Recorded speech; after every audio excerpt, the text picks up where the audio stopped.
Хорош. 3. Первые 3.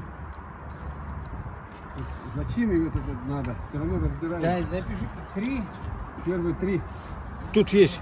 Да, 3, там первые 3. Давай-ка. Хорош. 10 второй.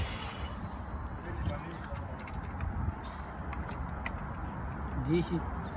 Что там пропуски писал? Первым что ли? Нет? Давай. Хорош. 11 на третьем. Кто-нибудь запоминает? Да, он пишет. 3, 10. А я дош. Тут, Давай. да. Хорош. 11 тоже. Там записал. Четвертый. Зачем вам это надо было, интересно? Не ему, Я же на ремонт этот. Ну, давай я на тесту скажу.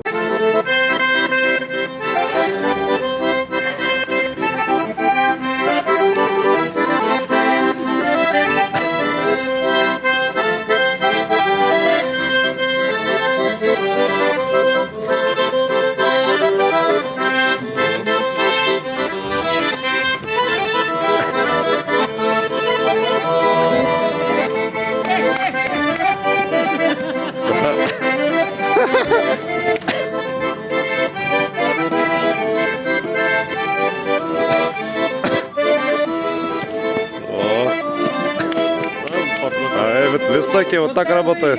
Клиенты из 100 плюс после ремонта машин. Да. Я даже версия. Я- На Диму мы в Мехфаке учились, оказывается. Какого района, Дим? Калтасинск. Калтасинского. В 92-м году ты поступил, да? Закончил? Закончил в 92-м году. Мехфак. Айудос.